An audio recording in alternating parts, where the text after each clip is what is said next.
एक दिन शहंशाह अकबर ने अपनी रानी को बेशकीमती हार तोहफे में दिया। रानी उस बेशकीमती हार को देखकर बहुत खुश हुई।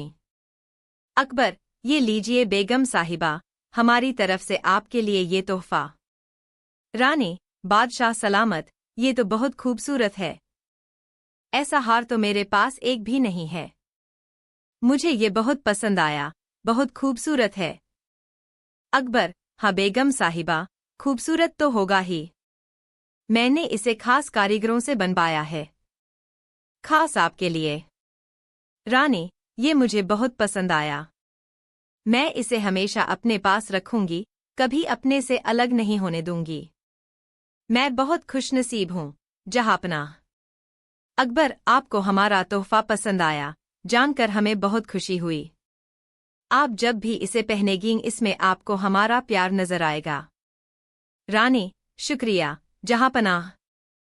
फिर अगली सुबह जब रानी सोकर उठी और नहाकर तैयार हुई तो उन्हें अपना हार नहीं मिलता है। वह बहुत दुखी हो जाती हैं। रानी, कहाँ गया हार? अभी तो यहीं रखा था, रात जब मैं सोई थी तभी मैंने उसे यहीं रखा था, कहाँ चला गया? मेरा हार कहीं खो गया। दासियों, दासियों, कोई है यहाँ? रानी के बुलाने पर एक दासी वहां हाजिर होती है। दासी, क्या हुआ महारानी जी? रानी, हमारा हार कहीं खो गया है, उसे ढूंढने में हमारी मदद कीजिए। रात सोने से पहले हमने उसे यहीं रखा था, लेकिन अब वह वहां नहीं है। दासी, महारानी जी आप कोई दूसरा हार पहन लीजिए, आपके पास तो कई हार हैं। रानी, नहीं, नहीं, बिल्कुल नहीं, वो हार हमारे लिए बहुत खास है। वो हार हमें जहाँपनाह ने बहुत प्यार से दिया था। हमें वही हार चाहिए, कोई और दूसरा नहीं चाहिए। ये बात कहकर रानी मायूस होकर बैठ जाती हैं। तभी थोड़ी ही देर में वहां अकबर आ जाते हैं। अकबर, क्या हुआ आपको? आप इतनी उदास क्यों बैठी हैं? रानी, जहाँपनाह, वो जहाँपनाह, आपने जो हार हमें तोहफे में दिया था वो कहीं खो गया है। अकबर, खो गया है? क्या मतलब खो गया है? आप कहना क्या चाहती हैं? कहीं वो आपने गिरा तो नहीं दिया? रानी, जहाँपनाह, मैंने रात को सोने से पहले उसे यहीं उतार कर रखा था, फिर न जाने वो कहाँ चला गया। जहाँपनाह, हमें माफ कर दीजिए, हम आपके तोहफे की हिफाजत नहीं कर पाए। और वह रोने लगीं।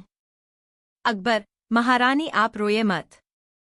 वो बस मामूली सा तोहफा था, हम आपके लिए उससे भी अच्छा हार बनवा देंगे। और हम आपसे वादा करते हैं कि हम आपको वो हार भी ढूंढ कर देंगे। बस आप परेशान न हो। आज आप हमारे कमरे में ही ठहर जाइए। सिपाही, तुम कुछ और सिपाहियों और दासियों को साथ लेकर रानी के कमरे का कोना कोना छान मारो। हमें वो हार चाहिए। सिपाही, वो जहाँपनाह, महल के दूसरे हिस्सों में भी कई चोरियां हो चुकी हैं। हम सभी ने उस चोर को पकड़ने की बहुत कोशिश की, लेकिन नाकामयाब हुए। अकबर, क्या महल के दूसरे हिस्सों में भी चोरी हो चुकी है? इसकी खबर हमें पहले क्यों नहीं दी गई? जाओ, पहले हार को महारानी के कमरे में ढूंढो, अगर वहां नहीं मिलता है तो हम कुछ और सोचेंगे। सिपाही थोड़ी देर बाद आता है। सिपाही, जहाँपनाह, हमने सब जगह ढूंढ लिया, लेकिन हार कहीं नहीं मिला। अकबर, मामला गंभीर हो चुका है, अब सिर्फ बीरबल ही इस मामले को सुलझा सकते हैं। सिपाहियों, बीरबल को अभी हमारे पास बुलाया जाए, हमें वो हार आज रात ही चाहिए। बीरबल थोड़ी ही देर में वहां हाजिर होते हैं। बीरबल, जहाँपनाह, आपने इतनी रात गए मुझे याद क्यों किया? सब खैरियत तो है? अकबर, दरअसल बीरबल बात यह है, हमने अपनी रानी को तोहफे में एक बेशकीमती हार दिया था, लेकिन रानी जब सुबह उठीं तो हार वहां नहीं था। रानी बहुत उदास है, हमसे उनकी यह उदासी नहीं देखी जाती। आपको वह हार आज रात ही ढूंढना होगा। बीरबल, अच्छा तो ये मामला है। जहाँपनाह, एक बात तो पक्की है, चोर कोई सिपाहियों और दासियों में से ही है। चोर का पता लगाने के लिए मुझे अपने एक दोस्त को बुलाकर लाना पड़ेगा। अकबर, दोस्त? कौन सा दोस्त? आपको बाहर जाने की क्या जरूरत, हमें बताइए, हम आपके दोस्त को यहाँ बुलवा देते हैं। बीरबल, नहीं जहाँपनाह, उसको बुलाने सिर्फ मैं ही जा सकता हूँ। मेरा दोस्त कोई ऐसा वैसा दोस्त नहीं है, उसके पास कई जादुई शक्तियाँ हैं जो हमें चोर को पकड़ने में मदद करेंगी। अकबर, जाइए बीरबल, अब तो हम भी आपके उस दोस्त से मिलने के लिए बेसब्री से इंतजार करेंगे। बीरबल, जहाँपनाह, आप बस रानी के कमरे में पहरा देने वाले सिपाहियों और दासियों को बुलवाइए, मैं अभी अपने दोस्त को लेकर आता हूँ। तभी थोड़ी देर में बीरबल एक गधे को लेकर महल में आते हैं। अकबर, बीरबल, ये क्या मजाक है, हमने तो तुम्हारा दोस्त लाने को कहा था, ये तो गधा है। बीरबल, जी जहाँपनाह, यही है मेरा दोस्त, जिसे जादुई शक्ति आती है, यही हमारी चोर पकड़ने में मदद करेगा। अकबर, ये तुम्हारी मदद कैसे करेगा, ये तुम्हें कैसे बताएगा कि चोर कौन है? बीरबल एक तंबू में गधे को खड़ा कर देते हैं। बीरबल, जहाँपनाह, इस तंबू के अंदर एक एक करके सिपाही और दासियों को भेजिए और इन सबको गधे की पूंछ पकड़कर ये बोलना है कि मैंने चोरी नहीं की। जब ये सारे लोग गधे की पूंछ पकड़ लेंगे, तभी मेरा दोस्त बता पाएगा कि चोर कौन है। अकबर, ठीक है। सिपाहियों और दासियों, आप सभी लोग एक एक कर गधे की पूंछ पकड़िए, और फिर सभी सिपाही और दासी गधे की पूंछ पकड़ते हैं। बीरबल, अब मैं अपने दोस्त से पूछ कर आता हूँ कि चोर कौन है। कुछ देर बाद जहाँपनाह, हमें इन सभी के हाथ सूंघने हैं। और तभी हाथ सूंघने के बाद ये सिपाही चोर है। सिपाही, नहीं जहाँपनाह, मैंने कोई चोरी नहीं की, मैंने तो इतने सालों तक आपकी सेवा की है। इस गधे की गवाही कुछ साबित नहीं करती है। अकबर, बीरबल, तुम कैसे कह सकते हो कि यही चोर है? तुम गधे की बात कैसे समझ सकते हो?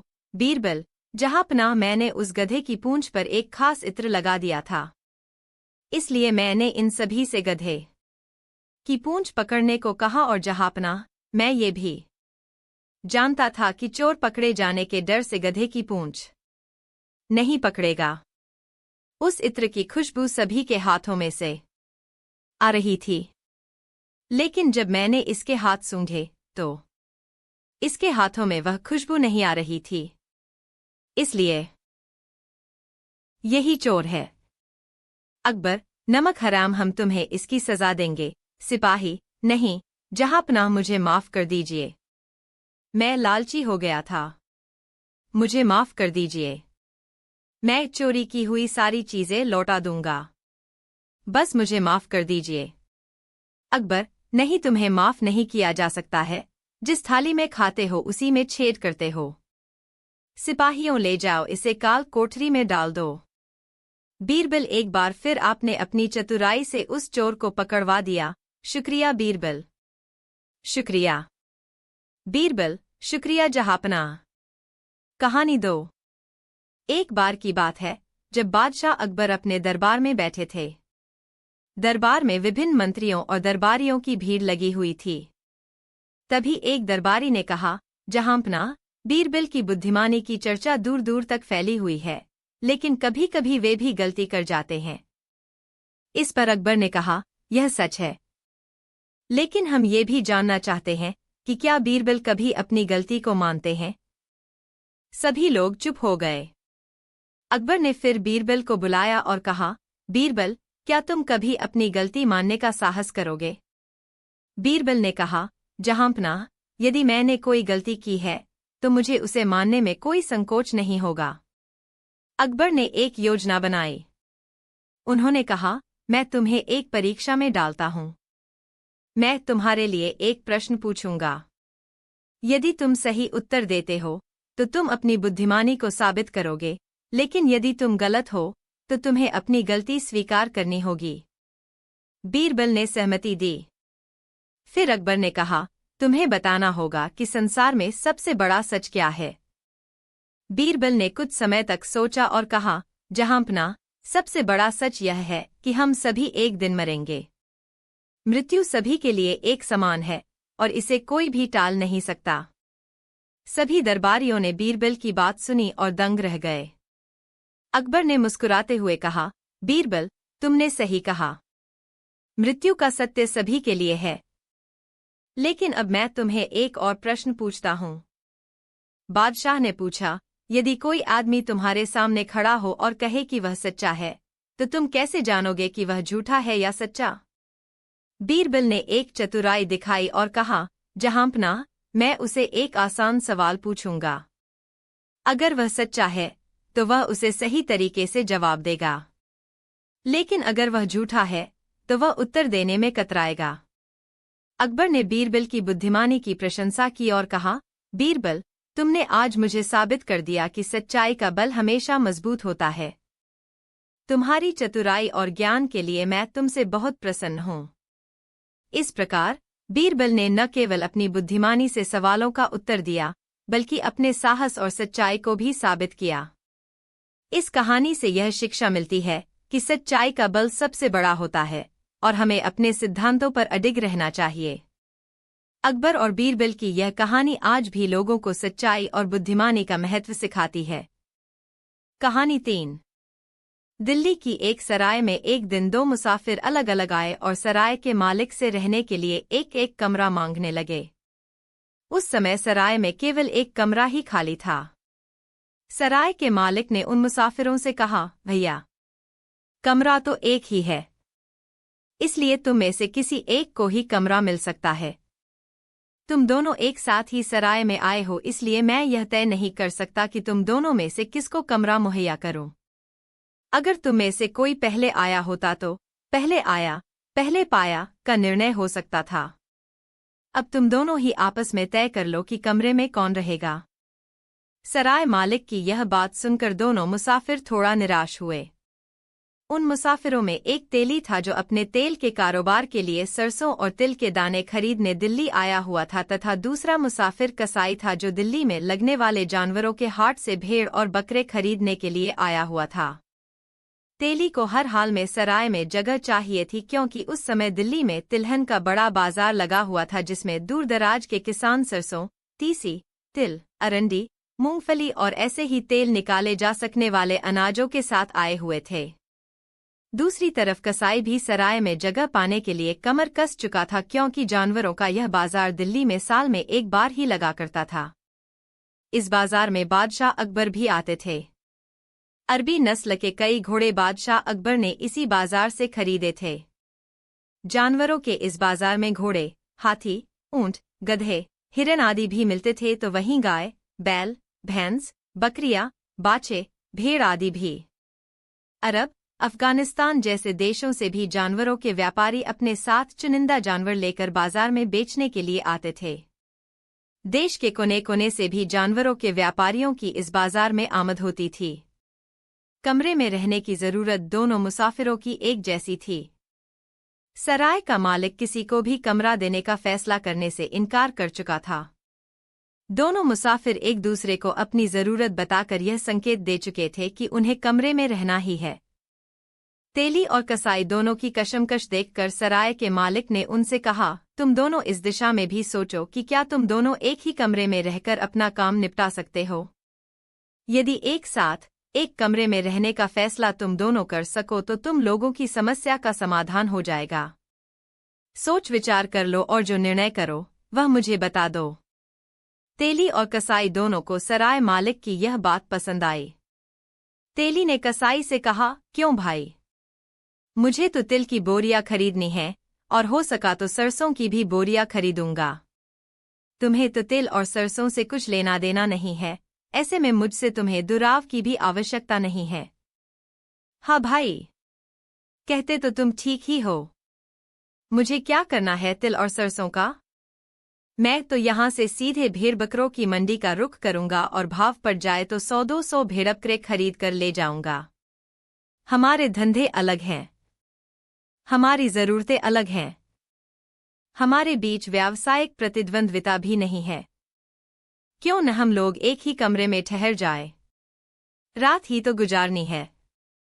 दिन भर मैं जानवरों के बाजार में ही घूमता रहूंगा और तुम भी तो तिलहन बेचने वालों के चक्कर में पड़े रहोगे। अच्छा तो यही होगा कि हम दोनों एक ही कमरे में ठहरने के लिए राजी हो जाए। थकान के कारण मेरी भी हालत खराब है और तुम भी बहुत थके से लग रहे हो। आपस में हुज्जत करने से तो बेहतर यही है कि हम मिलकर कमरा ले लें और चलकर आराम करें। फिर मैं अपने काम में लगूं और तुम अपने काम में लगो। इस तरह तेली और कसाई के बीच सहमति बन गई। सराय के मालिक ने दोनों से शुल्क लेकर उन्हें वह कमरा दिखा दिया जिसमें उन्हें रहना था। तेली और कसाई दूर दराज के गांवों से पैदल चलकर कई दिनों में दिल्ली पहुंचे थे, इसलिए थक्कर चूर थे। उन दोनों ने बारी बारी से स्नान किया और फिर अपनी अपनी पोटली से रोटी निकालकर खाई। तृप्त हुए फिर बिना एक दूसरे से कोई बात किए कमरे की फर्श पर ही लेट गए और थोड़ी ही देर में दोनों गहरी नींद में डूब गए। दिल्ली में हर साल की तरह पशु मेला लगा हुआ था। इस मेले की प्रतीक्षा राजा, महाराजा, जमींदार आदि भी करते थे तो किसान और कसाई भी। बादशाह अकबर स्वयं इस मेले की प्रतीक्षा करते थे। मेले में विशेष आकर्षण अरबी घोड़ा और काबुली दुम्बा हुआ करता था। अकबर इन दोनों जानवरों के शौकीन थे। उनके अस्तबल में जितने भी घोड़े थे उनमें से आधे घोड़े इसी मेले से खरीदे गए थे।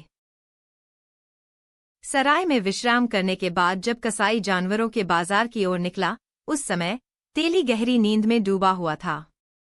कसाई की नींद पहले खुल गई थी और उसने मन ही मन फैसला किया था कि परदेश में समय गुजारने से कहीं अच्छा है कि जल्द से जल्द अपना काम निपटाकर घर की राह पकड़ ली जाए।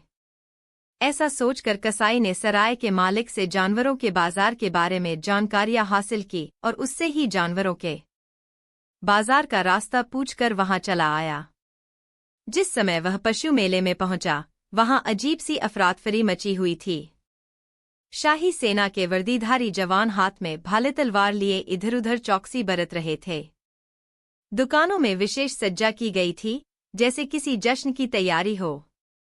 कसाई किसी तरह पशु मेले में प्रवेश तो पा गया, मगर वह अरबी घोड़ों वाले क्षेत्र में था और उसे कोई यह नहीं बता रहा था कि भेड़ बकरों के लिए वह किधर जाए। अपनी राह मालूम करने के लिए कसाई एक दुकान से दूसरी दुकान की तरफ मुड़ा ही था कि शाही सैनिकों का एक दस्ता टोहटो रास्ता खाली करो कहता हुआ उधर से गुजर गया। मेले की भीड़ में चर्चा होने लगी, बादशाह सलामत पधार रहे हैं। कसाई इस अफरातफरी में समझ चुका था कि उसने बहुत गलत समय में पशु मेले में प्रवेश किया है। इतना ही नहीं, उसे इस बात का भी एहसास हो गया था कि पशु मेले में वह गलत दिशा से पहुंचा है, क्योंकि मेले के इस भाग में उसके स्तर के लोग कहीं भी नहीं दिखते। जो भी खरीदार वहां दिखाई देता है वह या तो कहीं का राजा है या जमींदार। कीमती रेशमी वस्त्रों और बेशकीमती पगड़ियों से लैस इन लोगों के स्वागत में दुकानदार पलक पावड़े बिछाए हुए हैं। कसाई का मन संकोच में डूब रहा था, क्या करे, अब तो आ ही गया है। अभी कसाई अपने मन में मचे ऊहापोह पर काबू भी नहीं पा सका था कि शाही सैनिकों के दस्ते ने आवाज लगाई, बामुलाहिजा, होशियार। भीड़ में सन्नाटा सा छा गया। जो जहां थे वही किनारे हो गए और शाही सवारी के लिए जगह छोड़ दी। भीड़ में फुसफुसाहटें उभरी, बादशाह अकबर खुद आए हैं, शायद घोड़ों की खरीद के लिए। कसाई के लिए यह सारा दृश्य ऐसा था मानो वह स्वप्नलोक में विचरण कर रहा हो। बादशाह अकबर की सवारी घोड़ों के एक बड़े सौदागर के खेमे के पास रुकी। सौदागर ने बहुत अदब के साथ अकबर की अगवानी की। थोड़ी देर की औपचारिकता निर्वाह के बाद अकबर ने सौदागर से घोड़े दिखाने को कहा। सौदागर के अस्तबल में एक से बढ़कर एक बेमिसाल घोड़े थे। अकबर ने एक काला अरबी घोड़ा पसंद किया और सौदागर से उसे खोल देने के लिए कहा। अकबर स्वयं एक अच्छे घुड़सवार थे। उन्होंने घोड़े के खोले जाने पर उसकी लगाम थामी और उस पर सवारी करने का यत्न करने लगे, लेकिन घोड़ा भड़क गया और बार तोड़कर खुले में आ गया। घोड़े की उछाल के कारण अकबर एक तरफ गिर पड़े और शाही सेना के जवान उन्हें उठाकर सौदागर की बैठक में ले आए। दूसरी तरफ बेकाबू हो चले घोड़े को काबू करने में शाही सेना के सिपाही लगे हुए थे, मगर घोड़ा किसी भी तरह काबू में नहीं आ रहा था। कसाई अपनी जगह से छुपकर यह सारा माजरा देख रहा था। अचानक घोड़ा सैनिकों की घेराबंदी लांघकर मेले के मुख्य मार्ग की तरफ दौड़ने लगा। कसाई ने आव देखा न ताव और मुख्य मार्ग के एक बार पर चढ़ गया। पलक झपकते ही घोड़ा उधर से गुजरा और कसाई ने बार से घोड़े की पीठ पर छलांग लगा दी। घोड़ा उसे अपनी पीठ से उछालने की कोशिश करता रहा, लेकिन कसाई घोड़े की गर्दन से चिपका उसे थपथपाता रहा। अंततः घोड़ा कसाई की काबू में आ गया।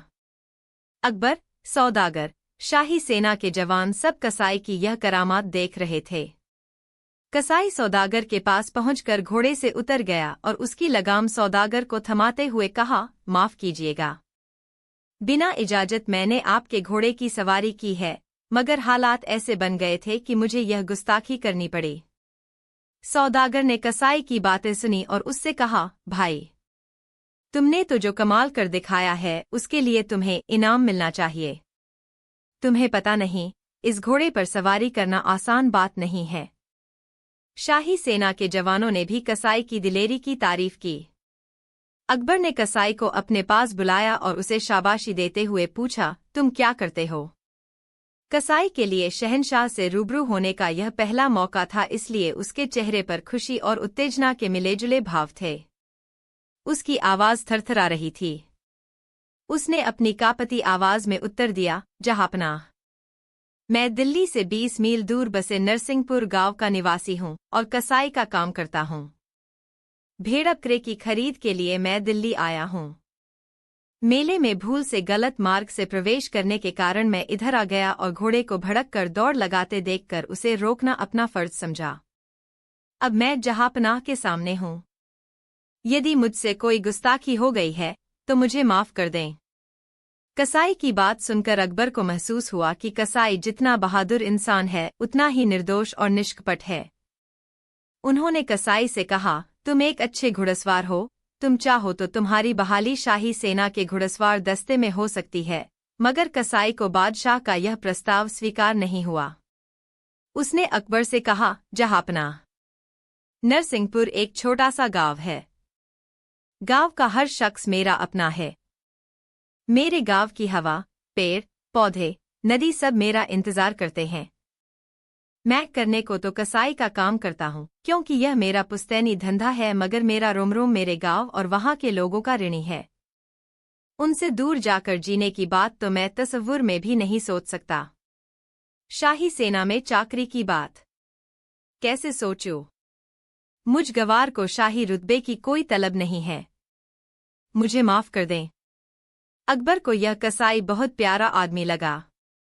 उन्होंने उसे अपने गले से मोतियों की माला निकालकर अपने हाथों से पहनाते हुए कहा, मुझे तुम अच्छे इंसान लगे। कभी भी किसी तरह की मदद की जरूरत हो तो तुम मुझसे सीधे मिल सकते हो। उस दिन कसाई इसी अफरातफरी में भेड़ बकरों की खरीदारी नहीं कर पाया और शाम ढलती देख पशु मेले से लौटकर सराय आ गया। सराय पहुंचकर उसने पाया कि तेली अब तक नहीं लौटा था। उसने कमरे में थोड़ी देर प्रतीक्षा की, फिर सराय मालिक के पास जाकर बैठ गया। दिन में घटित घटनाएं उसे याद आ रही थीं। बादशाह से अपनी मुलाकात से वह रोमांचित हो रहा था। बेकाबू घोड़े को काबू करने में मिली सफलता की कहानी भी उसके मन में मचल रही थी। वह चाहता था कि कोई उसे मिले जिससे वह दिन भर की दास्तान सुनाए। कसाई ने सराय के मालिक से वहीं 2 रोटी और गोश्त मंगा देने के लिए कहा।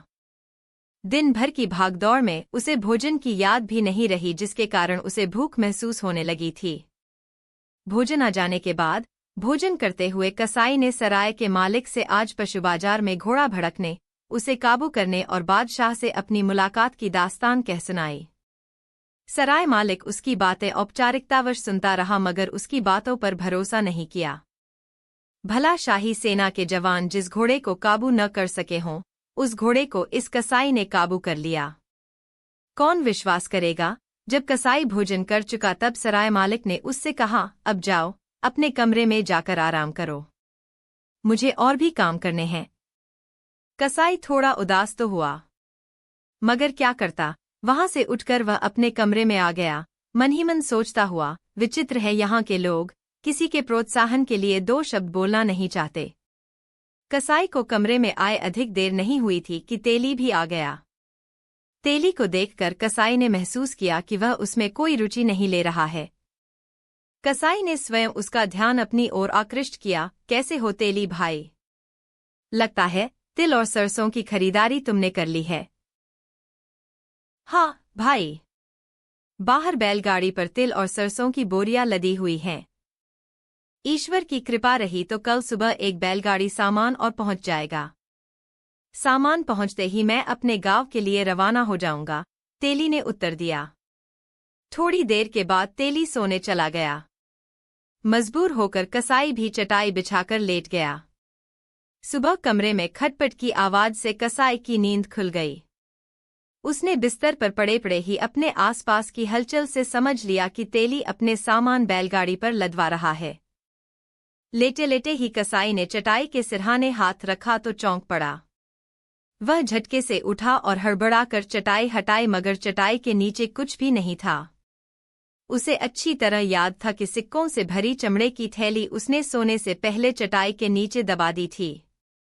उसी चमड़े की थैली में उसके वे पैसे थे जिनसे आज वह भेड़बकरे खरीद सकता था। थैली के गायब होने से उसके होश फाख्ता हो गए। घबराया और सदमाग्रस्त सा कसाई अपने कमरे से बाहर आया। उस समय तेली गाड़ीवान के साथ मिलकर तिल से भरी एक बोरी बैलगाड़ी पर चढ़ा रहा था। बोरी चढ़ाते समय उसका कुर्ता थोड़ा ऊपर सरक गया था, जिसके कारण कमर से बंधी चमड़े की थैली उघड़कर सामने आ गई थी। चमड़े की उस थैली पर नजर पड़ते ही कसाई चिहुक उठा। अरे चोर! कहता हुआ कसाई तेजी से दौड़ा और तेली कुछ समझ पाता उससे पहले ही वह तेली के पास पहुंच गया और चमड़े की थैली पकड़कर एक झटके में ही उसे तेली की कमर से निकाल लिया। अचानक सराय का माहौल बदल गया। तेली और कसाई के बीच उस चमड़े की थैली के लिए कहासुनी होने लगी। देखते देखते ही मंजर बदल गया। कसाई और तेली के बीच मारपीट की नौबत आ गई। सराय का मालिक तब तक वहां आ चुका था। उसे इन दोनों की लड़ाई से चिंता होने लगी कि यदि इस तरह माहौल बिगड़ा तो उसके सराय की बदनामी होगी। उसकी सराय में इज्जतदार लोग आते हैं। देश विदेश के सौदागरों के बीच उसकी सराय की विश्वसनीयता है। उसने सराय के खादिमों और खिदमतगारों को निर्देश दिया कि वे जाकर तेली और कसाई दोनों को पकड़ कर ले आए। खादिमों और खिदमतगारों ने ऐसा ही किया। जब तेली और कसाई दोनों ही सराय के मालिक के पास लाए गए तब सराय के मालिक ने उनसे झगड़े का कारण पूछा। तेली, जो उस समय क्रोध से कांप रहा था, सराय के मालिक द्वारा पूछे जाने पर चीख चीख कर बोलने लगा, यह कसाई बड़ा जालसाज है। निरीह जानवरों की हत्या कर उनके मांस और चमड़े से जीविकोपार्जन करने वाले इस वहशी दरिंदे ने मुझसे मेरे धन की थैली सरेआम लूट ली। उस थैली में मेरे जीवन भर की कमाई है। तेली की बात सुनकर कसाई से भी चुप नहीं रहा गया। उसने भी सराय के मालिक से कहा, यह तेली झूठ बोल रहा है। कल रात मैंने यह थैली अपने सिरहाने रखी थी। सुबह नींद खुली तो पाया कि मेरी थैली नदारद है। मैं थैली तलाशने लगा लेकिन थैली मुझे कमरे में नहीं मिली। तब मैं थैली की तलाश में बाहर आया। उस समय तेली बैलगाड़ी पर बोरी चढ़ाने में लगा था, जिसके कारण कुर्ते के नीचे कमर से बंधी थैली मुझे दिख गई। यह थैली मेरी है। खरगोश के चमड़े से मैंने खुद ही यह थैली बनाई है। इसमें मेरे साल भर की बचत है, सोने, चांदी और तांबे के सिक्कों की शक्ल में। यही थैली भर धन लेकर मैं यहाँ भेड़बकरे खरीदने आया हूँ। सराय के मालिक ने दोनों की फरियाद सुनी। उसकी समझ में नहीं आया कि किसकी बात को वह सच माने। तेली का क्रोध उसे इतना स्वाभाविक लग रहा था कि यह मानना कठिन था कि वह झूठ बोल रहा है, और कसाई की दलीलें भी इतनी सटीक थी कि उसे झूठा कहना मुश्किल था। और उसके सामने अपनी सराय की साख का सवाल था। वह चाहता था कि जिसकी थैली है उसे उसकी थैली मिल जाए, और जिसने थैली हथियाने के लिए मक्कारी की है उसे उसके किए की सजा मिल जाए, ताकि भविष्य में कोई उसकी सराय में रहते हुए इस तरह का जुर्म करने का साहस न कर पाए। अपने सहयोगियों से सलाह-मशवरा करने के बाद सराय के मालिक ने कसाई और तेली दोनों को ही अकबर के दरबार में पेश करने का इरादा कर लिया। उसने अपने सहयोगियों की मदद से उन दोनों की मुश्कें बंधवा दी और अपने साथ उन्हें लेकर बादशाह के दरबार में पहुंचा। अकबर ने सराय मालिक की दरख्वास्त मंजूर की और कसाई और तेली को दरबार में पेश करने का हुक्म दिया। जब कसाई और तेली बादशाह के सामने लाए गए तब कसाई को देखकर अकबर चौंक पड़े। उन्हें विश्वास नहीं हुआ कि ऐसा दिलेर साफगो व्यक्ति भी लूट के इल्जाम का शिकार हो सकता है। उन्होंने कसाई को पहले मौका दिया। कसाई ने उन्हें सारी बातें उसी तरह बताई जिस तरह सराय के मालिक को सुनाई थी, और अंत में कहा, जहांपना, मैंने अपनी आमदनी से थोड़ा थोड़ा जोड़कर यह धन इकट्ठा किया है। आप चाहे तो थैली खोलकर देख लें, उसमें तांबे और चांदी के सिक्के भी मिलेंगे। सोने के सिक्के तो कम ही होंगे। इसके बाद अकबर के सामने तेली की पेशी हुई। उसने भी कसाई की तर्ज पर ही पाई पाई जोड़कर पैसे बचाने की कहानी बादशाह को सुना दी। अकबर के सामने यह समस्या थी कि दोनों के बयान एक जैसे थे, उनमें से कौन झूठ बोल रहा है, यह समझ पाना मुश्किल था। अंततः अकबर ने बीरबल को बुलवाया और उसे इस समस्या के समाधान का आदेश दिया। बीरबल ने सराय के मालिक से कहा, आप सिक्कों सहित चमड़े की थैली राजकोष में जमा कराकर रसीद ले आए। इस मामले का निपटारा अब आज नहीं, कल होगा। अभी मैं तेली और कसाई से अपने कक्ष में बातें करूंगा। बीरबल ने उसी समय सिपाहियों को आदेश दिया कि तेली और कसाई की मुश्कें खोल दी जाए, क्योंकि जब तक किसी का अपराध साबित नहीं हो जाता तब तक किसी के साथ अपराधियों जैसा व्यवहार किया जाना उचित नहीं है। बीरबल का यही अंदाज अकबर को पसंद था। काम करने की उसकी यही शैली उसे अन्य दरबारियों से भिन्न बताती थी। बीरबल ने अपने कक्ष में पहले तेली को बुलवाया।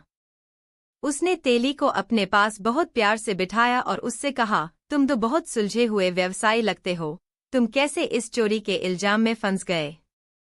तेली ने समझा कि बीरबल उसके व्यक्तित्व से प्रभावित होकर ऐसी बातें कर रहा है। उसने कहा, दीवान जी, अब सब आपके हाथ में है, आप चाहेंगे तो मेरा बाल भी बाका नहीं होगा। तेली की बातें सुनकर बीरबल के होठों पर मुस्कान आ गई।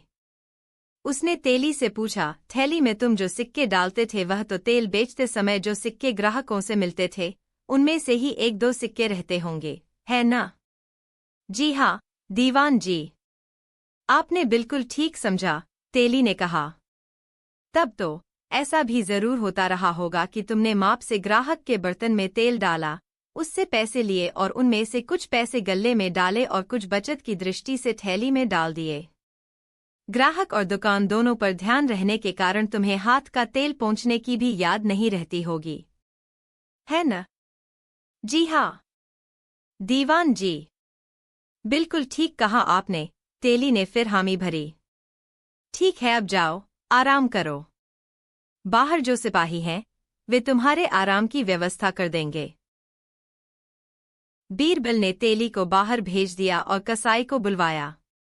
उसने कसाई से भी उसी शैली में सिक्के बचाने की बाबत सवाल किए, मगर कसाई ने बीरबल को उस तरह जवाब नहीं दिए जिस तरह तेली ने दिए थे। उसने बीरबल से बताया, वह मांस और चमड़े बेचने के बाद हिसाब लगाता था कि बचत कितनी हुई, फिर उस बचत में से अपने खर्च की रकम निकाल लेता था और जो बच जाता था उसे इस थैली में डाल देता था। ऐसे भी वह बहुत कम मुनाफा लेकर अपना व्यवसाय करता था, इसलिए बचत भी बहुत कम हुआ करती थी। भी तांबे का सिक्का तो कभी चांदी का सिक्का। हाँ, ईद बकरीद के दिन सोने का सिक्का भी बच जाता था। कसाई की बात सुनने के बाद बीरबल ने कसाई को भी कक्ष से बाहर भेज दिया और राजकोष से सिक्कों सहित चमड़े की थैली मंगा ली। बीरबल ने चमड़े की थैली को उलट पुलट कर गौर से देखा। थैली के मुहाने पर चिक्कट मैल जमा था, मगर तेल चुपड़े होने का कोई संकेत वहां नहीं था। फिर उसने एक बर्तन में गर्म पानी मंगाया और उसमें थैली के सिक्के उलट दिए। थोड़ी देर में सिक्कों से मैल हटकर पानी पर तैरने लगा। पानी में तेल कहीं नहीं दिखा। बीरबल ने पुनः सिक्कों को थैली में डालकर राजकोष में उन्हें जमा करवा दिया और स्वयं अपने घर की राह ली। दूसरे दिन अकबर का दरबार लगा हुआ था। सारे दरबारी आ चुके थे। बीरबल के आने का इंतजार था। दरबार के रोजमर्रे का काम चल रहा था। कसाई और तेली सिपाहियों के घेरे में एक किनारे खड़े थे। दरबार में थोड़ी हरकत हुई। बीरबल के आने पर प्रायः सभी दरबारी उसकी तरफ देखते जरूर थे। बीरबल ने आसन ग्रहण किया। अकबर का ध्यान कसाई के मसले की ओर कल से ही लगा था, किंतु न्याय की बात थी इसलिए वह स्वयं उसमें हस्तक्षेप नहीं कर रहे थे। अकबर ने बीरबल से पूछा, बीरबल, कल सिक्कों से भरी चमड़े की थैली का एक मामला तुम्हें सौंपा गया था, उसका क्या परिणाम निकला? जहांपनाह, सच्चाई अब 2 पल में आपके सामने आ जाएगी, बीरबल ने कहा और पास में खड़े एक सिपाही को संकेत से अपने पास बुलाया। धीरे से उसने सिपाही से कुछ कहा। थोड़ी ही देर में शीशे के एक मर्तबान में पानी लेकर वह सिपाही आया और मर्तबान बीरबल की मेज पर रखकर चला गया। बीरबल ने राजकोष से सिक्कों से भरी चमड़े की थैली मंगाई और थैली को पानी में छोड़ दिया। इसके बाद बीरबल ने कहा, जहांपनाह, मैंने तेली से बातें की हैं। उसने बताया है कि किस तरह थोड़ा थोड़ा करके उसने ये सिक्के इस थैली में जमा किए हैं। आपसे गुजारिश है कि तेली को यहाँ बुलवा ले ताकि उससे होने वाली पूछताछ आपके सामने हो सके। अकबर ने इशारा किया और सिपाही तेली को लेकर अकबर के करीब पहुंच गए। बीरबल ने फिर कहा, जहांपनाह। तेली ने तेल सने हाथों से भी इस थैली में सिक्के डाले। पैसे बचाने की धुन में उसे कभी हाथ साफ करने या हथेली में लगे तेल को पोंछने की भी जरूरत महसूस नहीं हुई। ऐसा कहते हुए बीरबल ने तेली की तरफ देखा और पूछा, क्यों? मैं ठीक कह रहा हूं ना? जी हाँ, दीवान साहब, बिल्कुल ठीक कह रहे हैं आप, तेली ने हामी भरी। जहांपनाह, मैंने इस थैली को पानी में रख दिया है और सभी जानते हैं कि तेल पानी में तैरता है। बार बार तेल सनी हथेली से खोले और बंद किए जाने से इस थैली में बार बार कहीं न कहीं तेल अवश्य लगा होगा। वह तेल बाहर आकर पानी पर तैरेगा और तेली के सच बोलने की गवाही दे देगा। बीरबल के ऐसा कहने पर तेली के चेहरे की रंगत उड़ गई। बीरबल ने थैली के चिक्कट को अंगुलियों से रगड़ना शुरू किया। मैल पानी में फूलकर थैली से अलग होने लगा, जिससे पानी गंदला हो गया, मगर उसमें तेल का अंश बिल्कुल नहीं दिखा। बीरबल ने सिपाहियों को इशारा किया और देखते ही देखते सिपाहियों ने तेली की मुश्कें चढ़ाकर बांध दीं। अकबर अवाक देख रहे थे। बीरबल ने कहा, जहांपनाह, यह तेली मक्कार है, झूठ बोलता है। यह थैली इसकी नहीं हो सकती। यह जो धन लेकर आया था उससे एक दिन पहले ही इसने सरसों और तिल की खरीदारी कर ली। रात को यह जब कसाई के साथ कमरे में सोया हुआ था तभी किसी समय इसकी नज़र कसाई की थैली पर पड़ी। कसाई को सोया जानकर इसने उसकी थैली चुरा ली और उसके जगने से पहले ही सराय से निकल जाने की तैयारी करने लगा। लेकिन इस बीच ही कसाई की नींद खुल गई और उसके बाद जो कुछ हुआ वह आपके सामने है। हाँ, इसमें संदेह नहीं कि थैली कसाई की ही है। उसने अभी खरीदारी नहीं की है, जबकि तेली अपनी पूरी खरीदारी कर चुका है। ऐसे में उसके पास इतना धन बचे रहने का कोई कारण ही नहीं है। बीरबल की व्याख्या सुनकर तेली घबरा गया और जब बीरबल ने सिपाहियों को निर्देश दिया कि सच उगलवाने के लिए तेली को कोड़े लगाए जाए तो तेली टूट गया और अपना अपराध कबूल कर लिया। अकबर ने कसाई को उसकी सिक्कों भरी थैली लौटा दी और तेली को कारागार में डाल देने का निर्देश दिया। कसाई ने जब अकबर का आदेश सुना तब बोला, जहांपनाह, मैंने इस शख्स के साथ जीवन के कुछ अच्छे पल बिताए हैं। उन पलों का वास्ता देकर मैं आपसे गुजारिश करता हूं कि इसे कारागार में न डालें। इसके घर पर इसके बीवी बच्चे मुंतजिर होंगे कि तेली अब लौटता ही होगा। इसके नहीं लौटने पर उन पर क्या बीतेगी, जरा सोचें। मेरी गुजारिश है कि इसे सुधरने का मौका दें। कसाई की बातें सुनकर अकबर पिघल गए और उन्होंने तेली को फटकार लगाकर रिहा कर दिया।